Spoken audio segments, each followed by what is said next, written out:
കഴിക്കും മോനെ എങ്ങനെയെങ്കിലും 2 വായിക്കും.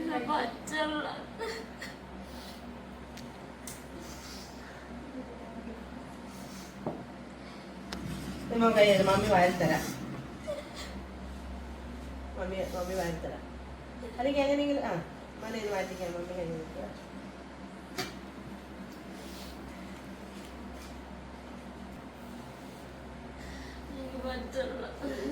എന്നിട്ട് നമുക്ക് ഉള്ളി തരാം. ഇപ്പൊ തരാം.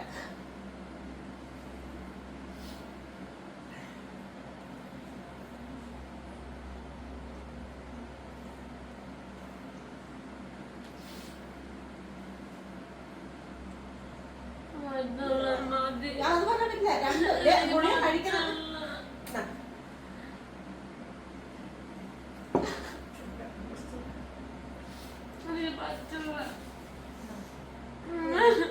കുറച്ച് വെള്ളം കുടിക്കാതെ ഇറങ്ങി പോട്ടെ.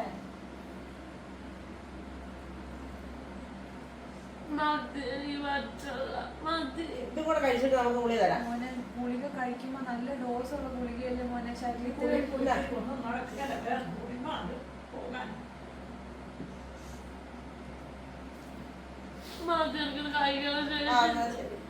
വെള്ളം കുടിക്കും. ഈ വെള്ളം കുടിക്കും.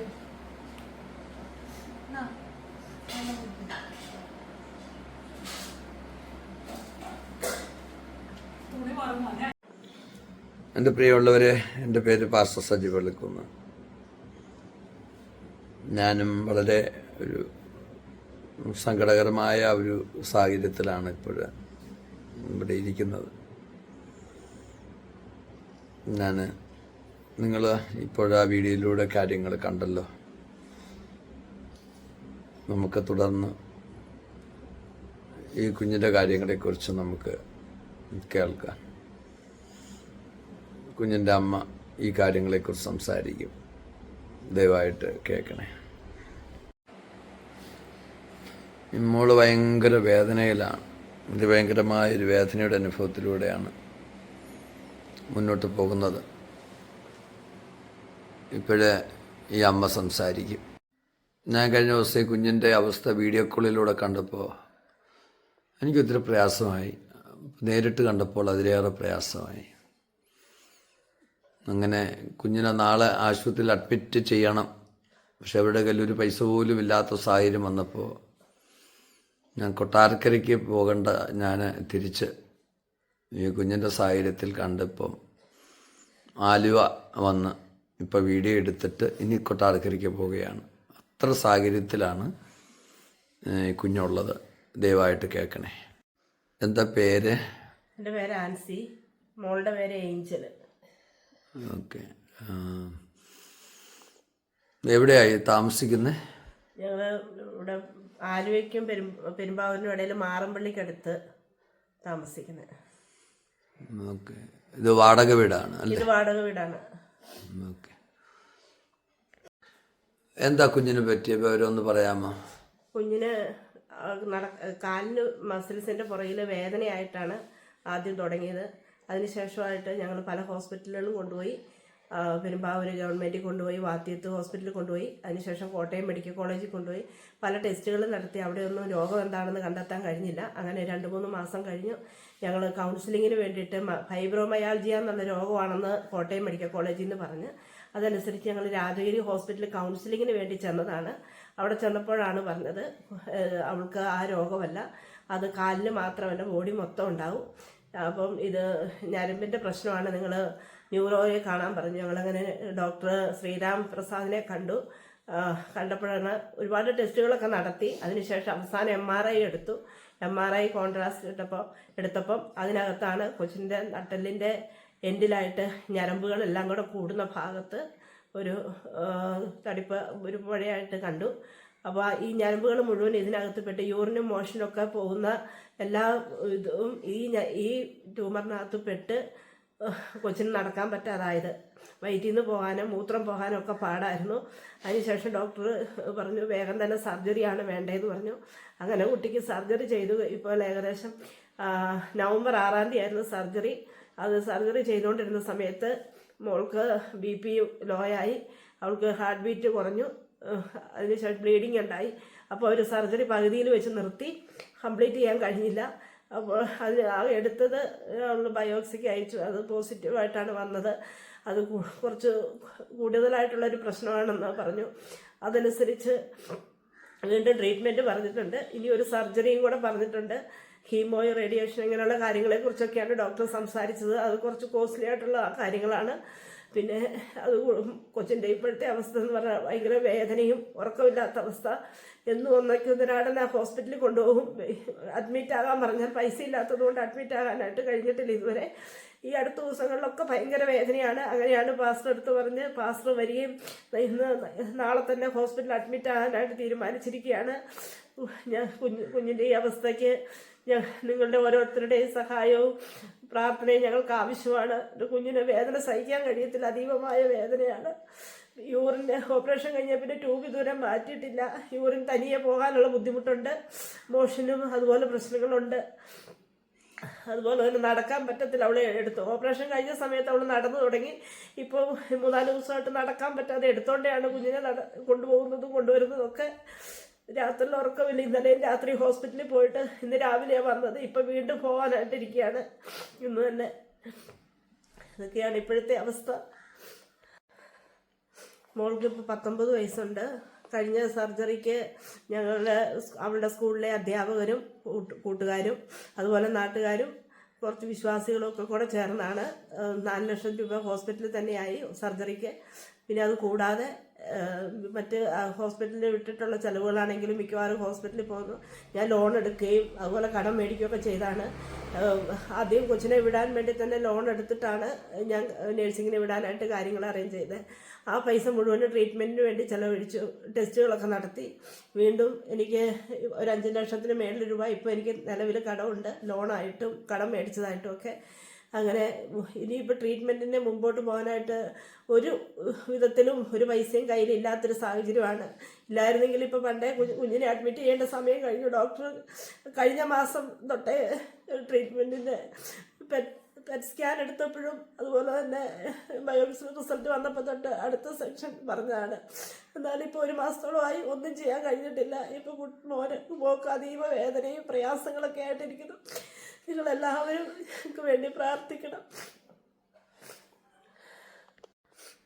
മോൾക്ക് നേഴ്സിങ്ങിന് അഡ്മിഷൻ എടുത്ത് അവൾ നേഴ്സിങ്ങിന് പോകാൻ വേണ്ടി എല്ലാം റെഡിയായി. ക്ലാസ് തുടങ്ങാറായപ്പോഴാണ് ഓഗസ്റ്റ് അവസാനത്തോടു കൂടി കുഞ്ഞിൻ്റെ കാലിന് വേദന തുടങ്ങിയത്. അതിനുശേഷം ഒരുപാട് സ്ഥലങ്ങളിൽ അവളെ കൊണ്ടുപോയി ടെസ്റ്റുകളൊക്കെ നടത്തി. വൈറ്റമിൻ D3 ഡെഫിഷ്യൻസി എന്ന് ആദ്യം പറഞ്ഞു. അത് റിക്കവർ ആണെങ്കിൽ 1 മാസം എടുക്കുമെന്ന് പറഞ്ഞു. ആ 1 മാസം ഞങ്ങൾ വെയിറ്റ് ചെയ്തു. അതിനുശേഷം കുഞ്ഞിന് പറ്റുന്നില്ല. വീണ്ടും അവളെ ഞങ്ങൾ വേറെ ഹോസ്പിറ്റലിൽ കൊണ്ടുപോയി വാത്തിയത്ത് പെരുമ്പാവൂർ. ആ ഹോസ്പിറ്റലിലെ ഡോക്ടർ ഓർത്തോയെ കണ്ടപ്പോൾ പറഞ്ഞു അവൾക്ക് ഒരു ന്യൂറോയുടെ ഇത് കണ്ട് എന്താണെന്ന് കണ്ടെത്താൻ പറഞ്ഞു. അങ്ങനെ ഞങ്ങൾ കോട്ടയം മെഡിക്കൽ കോളേജിലേക്ക് പോയി. അവിടെ ചെന്ന് ഞങ്ങൾ 2-3 വട്ടം പോയി ടെസ്റ്റുകളൊക്കെ നടത്തി. ഞരമ്പിൻ്റെ ഫുൾ ടെസ്റ്റ്, ബ്ലഡ് ടെസ്റ്റുകളൊക്കെ നടത്തി. അതിനകത്തൊന്നും കുഴപ്പമൊന്നും കാണുന്നില്ലെന്ന് പറഞ്ഞു. കുഞ്ഞിന് പഠിക്കാൻ പോകാനുള്ള പേടി കൊണ്ട് ഫൈബ്രോമയാൾജിയാന്ന് ഉള്ള ഒരു അസുഖമാണെന്ന് പറഞ്ഞു. ആ അസുഖത്തിൻ്റെ പേരിൽ ഞങ്ങൾ ട്രീറ്റ്മെൻറ്റ് ഇല്ല, അത് ജീവിതകാലം മുഴുവനും അങ്ങനെ ഉണ്ടാവുമെന്ന് പറഞ്ഞു. അത് വിഷമിച്ച് അങ്ങനെ ഇരിക്കുന്ന സമയത്താണ് അതിൻ്റെ കൗൺസിലിംഗ് രാജഗിരി ആശുപത്രിയിലുണ്ടെന്ന് പറഞ്ഞ് ഞങ്ങൾ കുഞ്ഞിനെ കൊണ്ട് അവിടേക്ക് വരുന്നത്. അവിടെ വന്നാണ് ഞങ്ങൾ ഈ ഇതുവരെയുള്ള കാര്യങ്ങളെല്ലാം കണ്ടെത്താനും അവിടെ സ്കാൻ ചെയ്യാനും ഒരുപാട് ടെസ്റ്റുകൾ അവിടെ വന്ന് നടത്തി. അതിനുശേഷം സ്കാൻ ചെയ്തപ്പോഴാണ് കുഞ്ഞിന് ഇങ്ങനെയൊക്കെ പ്രയാസങ്ങളുണ്ടെന്നും ആ പ്രയാസങ്ങൾ ഇപ്പോൾ ഇത്രമേലെത്തി അവൾക്ക് ഇനി സർജറി വേണമെന്നും അവൾക്ക് ട്രീറ്റ്മെൻറ്റിന് ഇനി അടുത്ത് തന്നെ എത്രയും പെട്ടെന്ന് അവളുടെ സർജറി നടക്കണം. ആ സർജറി നടക്കണമെങ്കിൽ റേഡിയേഷൻ ചെയ്ത് ഇരിക്കുന്ന ആ മുഴ ഒതുക്കി എങ്കിൽ മാത്രമാണ്. ഞരമ്പുകളെല്ലാം കൂടുന്നിടത്താണ്. ഒരു ഞരമ്പ് പോലും കേടുവരാതെ അത് ചെയ്യണം. ഡോക്ടർമാർക്ക് അതും ബുദ്ധിമുട്ടും പ്രയാസവും ഉണ്ടെന്ന് അവർ പറഞ്ഞു. അത്രമേൽ സൂക്ഷ്മതയോടെ ചെയ്തെങ്കിൽ മാത്രമാണ്, അല്ലെങ്കിൽ അത് കൂടുതൽ അപകടകരമായ ഒരവസ്ഥയാണെന്നാണ് പറഞ്ഞിരിക്കുന്നത്. അതുകൊണ്ട് ആ സർജറി എത്രയും പെട്ടെന്ന് ചെയ്യണം. അതിന് റേഡിയേഷൻ ചെയ്ത് ശേഷമാണ് അത് ചെയ്യാൻ പറ്റുള്ളൂ. അതിന് വേണ്ടിയിട്ട് നോക്കിയിരിക്കുക. പക്ഷേ കുഞ്ഞിനിപ്പോൾ നടക്കാൻ മേലെ, കുഞ്ഞിൻ്റെ കാലിൽ ഭയങ്കരമായ വേദനയും ബുദ്ധിമുട്ടുമാണ്. പിന്നെ മോക്ക് ഹീമോയുടെ കാര്യം പറഞ്ഞിട്ടുണ്ട്.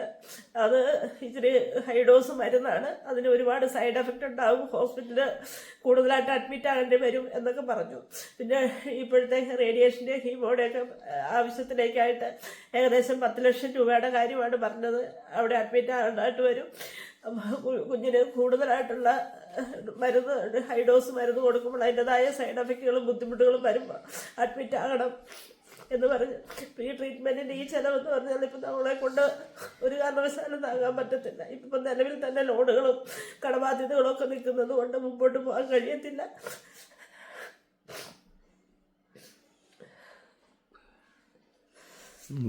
ഏത് ബാങ്കിൽ അക്കൗണ്ട് ഉള്ളത്? ഫെഡറൽ ബാങ്കിൽ.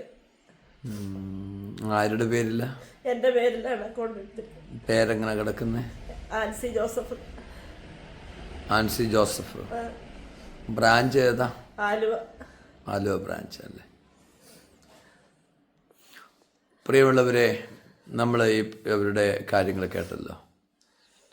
18 വയസ്സ് 19 വയസ്സുള്ള ഈ കുഞ്ഞ്, ഇപ്പോൾ അവൾക്ക് 19 വയസ്സ്. ഒന്ന് നേഴ്സിങ്ങിന് പോകാൻ വേണ്ടി ഇവൾ പോകാൻ ആഗ്രഹിച്ച എല്ലാ കാര്യങ്ങളും ചെയ്തപ്പോൾ അവളുടെ കാലിന് വന്നൊരു വേദനയാണ് ഇതിൻ്റെ ആരംഭം. കുഞ്ഞ് കാല് വെച്ചിരിക്കുന്നതും കൈ വെച്ചിരിക്കുന്നതൊക്കെ നമ്മൾ നോക്കുമ്പോൾ അറിയാം. പ്രിയമുള്ളവരെ, നമുക്ക് ഈ കുഞ്ഞിനെ ഒന്ന് സഹായിക്കണം, ഈ മോളെ ഒന്ന് സഹായിക്കണം. എനിക്ക് കണ്ടിട്ട് ഒരുപാട് പ്രയാസങ്ങൾ തോന്നി. ഈ കുഞ്ഞിന് വേണ്ടി നിങ്ങൾ പ്രാർത്ഥിക്കണം, കഴിയുന്ന എല്ലാ സഹായങ്ങളും ചെയ്യണം. നമ്മുടെ ഒരു കുഞ്ഞിനെ പോലെ കണ്ടിട്ട്, അത് മാത്രമല്ല നിങ്ങൾക്ക് ഇത് ഷെയർ ചെയ്യണം, ഒരുപാട് പേരിലേക്ക് എത്തിക്കണം. 1 രൂപയെങ്കിലും ഈ കുഞ്ഞിന് ലഭിച്ചാൽ അത്രയും വലിയൊരു കാര്യമായിരിക്കും. നമ്മൾ ഈ ആൻസി ജോസഫ് ആ അക്കൗണ്ടിലേക്ക് മാത്രം പൈസ അയച്ചാൽ മതി, മറ്റൊരു അക്കൗണ്ടിലേക്കും പൈസ അയക്കേണ്ടതില്ല. പ്രത്യേകം പ്രാർത്ഥിക്കണേ. നമ്മുടെ കരങ്ങൾ കർത്താവിൻ്റെ കരങ്ങളായി ഈ കുടുംബത്തെ സഹായിക്കുന്ന നിലയിൽ, ഈ കുഞ്ഞിന് ഇനിയൊരു ഭാവി ഉണ്ടാകുന്ന നിലയിൽ നമുക്ക് ഒത്തിരി കുഞ്ഞുങ്ങളെ ഇതുപോലെ പ്രാർത്ഥനയാലും സാമ്പത്തിക സഹായത്താലും അനേക കുഞ്ഞുങ്ങളെ രക്ഷപ്പെടുത്താനായിട്ട് കഴിഞ്ഞിട്ടുണ്ട്. ഈ കുഞ്ഞിനോട്ട് പ്രത്യേകം പ്രാർത്ഥിച്ചാൽ. എവിടെ ആരാധനയ്ക്കൊക്കെ പോകുന്നേ? IPC. ഓക്കെ. ഒരുപാട് ദൈവമക്കൾ നിങ്ങൾക്ക് വേണ്ടി പ്രാർത്ഥിക്കുന്നുണ്ട്. ലോകത്തുള്ള അനേക ദൈവമക്കൾ ഈ കുഞ്ഞിന് വേണ്ടി പ്രത്യേകം പ്രാർത്ഥിക്കും. പിന്നെ മോള് വിഷമിക്കണ്ട, കർത്താപ്പച്ച മോക്ക് പൂർണ്ണമായി സൗഖ്യം തരും കേട്ടോ. പാസ്റ്റങ്ങളും പ്രാർത്ഥിക്കാം, ഞങ്ങൾ സഭയായിട്ട് മോക്ക് വേണ്ടി പ്രാർത്ഥിക്കാം. ഒന്നുകൊണ്ടും മോള് വിഷമിക്കണ്ട കേട്ടോ. ഒന്നുകൊണ്ടും വിഷമിക്കണ്ട. മോക്ക് എന്താ പറയാനുള്ളത്? എന്തെങ്കിലും പറയാനുണ്ടോ മോക്ക്? എല്ലാവരും എനിക്ക് വേണ്ടി പ്രാർത്ഥിക്കണം. നിങ്ങളുടെ ഒരു മോളായിട്ട് എന്നെ കൊണ്ട് പ്രാർത്ഥിക്കണം. എല്ലാവരും എന്നെ സഹായിക്കണം. ഓക്കെ. കർത്താവിൻ്റെ കരം മോളുടെ കൂടെ എപ്പോഴും ഉണ്ടായിരിക്കും കേട്ടോ. ഓക്കെ, മോള് വിഷമിക്കണ്ട. ഓക്കെ, ദൈവം അനുഗ്രഹിക്കട്ടെ. ഇത് വല്യമ്മച്ചിയാണ്. വല്യമ്മച്ചി വളരെ ദുഃഖത്തോടു കൂടിയാണ് ഇരിക്കുന്നത്. കർത്താവ് ഒത്തിരി അനുഗ്രഹിക്കട്ടെ. ആമേൻ.